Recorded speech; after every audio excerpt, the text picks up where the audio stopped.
What is going on, guys? It is Wrestlelamia here, back with another video. Now it's time to honor Randy Orton's 20-year career in the WWE as Riddle hosts an anniversary celebration. However, will Orton's celebration go off without a hitch? Well, join us now as we look at this week's edition of the Red Brand, as well as the wildest news stories and rumors you need to know, including WWE not interested in AEW Stars after all, Vince McMahon always unhappy with WWE's product, the WWE Troll Ryback on Raw, and much more. Be sure to subscribe and hit that notification bell for daily wrestling videos, and follow us on Facebook for exclusive lists.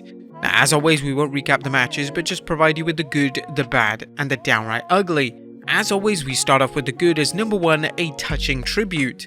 Last night's 20-year anniversary celebration of Randy Orton's career was nothing short of magnificent, as the WWE combined a touching tribute to the Legend Killer's career while also incorporating the age-old wrestling trope of a wrestler trying to rain on another's parade. The WWE excelled with this segment, honouring Orton's legacy while also incorporating his current friendship with Riddle and bringing in Cody Rhodes, whose early years as Orton's protege and legacy were fundamental to Cody's growth. They acknowledged the past, and the WWE even squeezed Ezekiel into the segment as he talked about growing up watching Randy Orton matches with his brother Elias. Nice. Bringing Seth, Kevin Owens and the Usos was a good way to set up a main event match without tarnishing Orton's celebration. Clearly, the WWE put thought and effort into this segment, a reminder that the creative team can produce good quality content.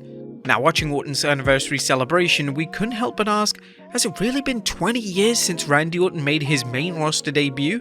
It seems like only yesterday that the WWE Universe was trying to figure out what to make of the upstart third-generation wrestler. Fast forward to the present, and Orton is now a beloved figure in the WWE, a locker room leader, and quite frankly, doing the best work of his career. Number 2, the return of Mustafa Ali. Mustafa Ali is finally back, and it's great to see him getting into a program from the get-go. In this case, a rivalry with newly turned heel Tommaso Ciampa. Well, actually just Ciampa. Well, more on that later. While the WWE couldn't resist bringing up Ali's unhappiness with the WWE, which actually we didn't mind, he looked good against The Miz and hopefully will do more than count the lights before disappearing for several more months.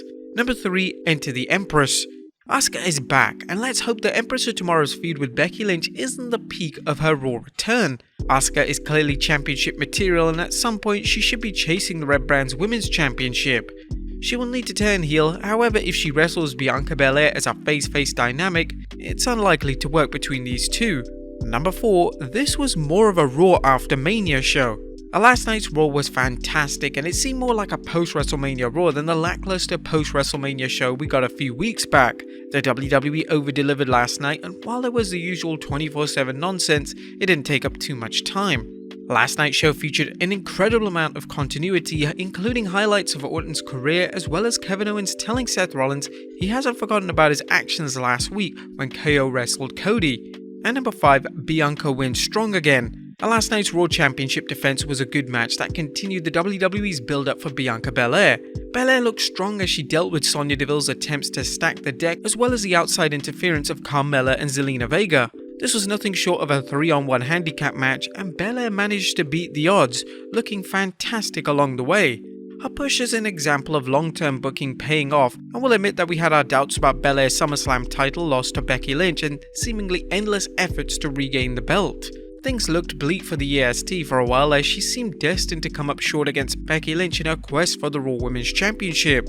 However, her eventual win was worth it, paying off big time by establishing her as a tireless competitor who refuses to cut corners to win. Now the WWE is taking the next step in boosting Belair, portraying her as a fearless champion who overcomes any obstacles.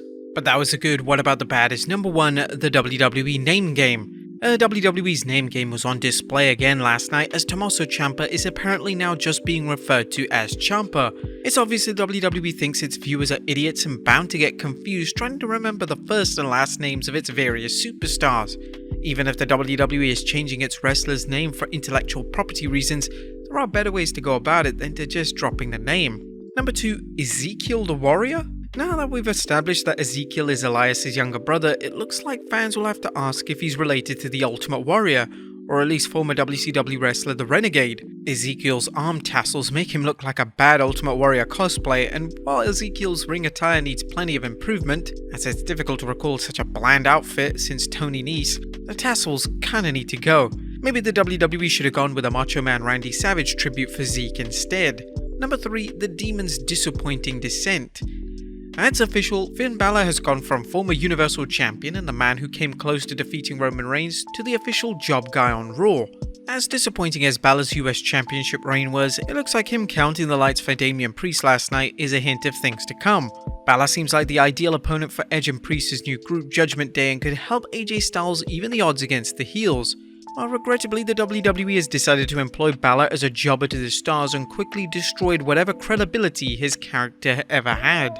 Now, there was nothing downright ugly about last night's show as the Red Brand took things up a notch, incorporating matches, interviews and talk segments into an entertaining 3 hours instead of the typical Raw Endurance Challenge. Now, things look to be heating up with 2 interesting returns, developing undercard storylines and weaving undercard stars into programs with main eventers, such as Ezekiel's inclusion into the main event alongside Cody and RK Bro. The WWE even squeezed in a cameo from WWE Hall of Famer Kane, which is definitely something we weren't expecting last night. What do you guys think of the Red Brand this week? Let us know in the comments down below. Now let's move on to the news.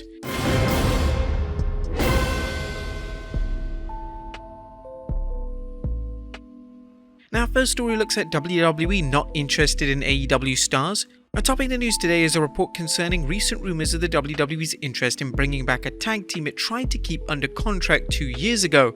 But are they interested in bringing back current AEW performers FTR, who worked in the WWE as a revival?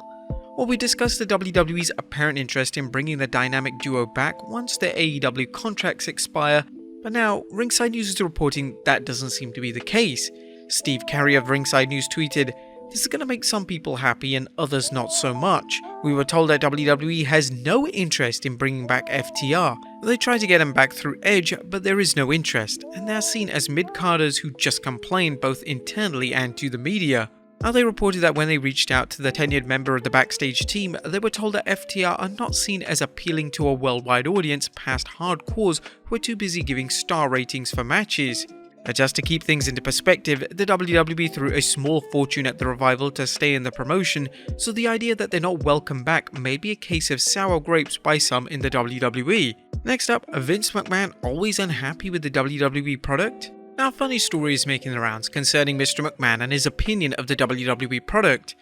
Ringside News claimed in a tweet that a recent report said that Vince McMahon sees several superstars as miscast and there'll be a few switches between heel and babyface. We were told there is always a discussion to turn people. Vince McMahon is also always unhappy with things and constantly changing. Sadly, McMahon's micromanagement has led to a weaker product in the eyes of many fans, as while there are occasional glimmers of hope, such as this week's Raw, things inevitably slide into the gutter due to too much interference and inconsistency. Next up, did WWE Troll Ryback on Raw? A big man Veer's reign of destruction continued on Raw as he destroyed enhancement talent Sammy Smothers on the 25th April. Now, some fans are wondering whether the WWE had some fun at the expense of chronic complainer Ryback. Several fans took to social media following Smothers' unfortunate run-in with Veer, who actually also looked like Tim the Tapman, pointing out what they saw as a resemblance between Ryback and Smothers. One fan tweeted, "When did Ryback unretire?" While he did have an unusual resemblance to Ryback, it's impossible to say whether this was a coincidence or WWE's way of sticking it to Ryback, a disgruntled wrestler whose litany of complaints against WWE outrivals that of even CM Punk. Do you think they look alike? Let us know in the comments down below. And finally, Super Bad Bunny. And last but not least, rapper Bad Bunny apparently isn't done with the grappling game, but it may not be in the way you think. Sony Pictures has revealed that the rapper and occasional WWE superstar will play a character from the Spider-Man mythos in an upcoming film. Sony Pictures tweeted this announcement. Wrestle Talks Taylor Sanchez provided background on the El Muerte character. In the comics, El Muerte, originally a Spider-Man antagonist, is a wrestler who had superpowers derived from his magical mask passed down to him from his family. The character is a competent wrestler without the mask, but gains super strength and endurance when wearing the face covering. It'll be interesting to see whether Bad Bunny returns to WWE in order to promote the film, possibly wrestling as El Norte. But there you have it, folks, a review of this week's Raw, as well as the wildest news stories and rumors you need to know. Be sure to leave your comments down below, and I'll see you next time with some more wrestling content.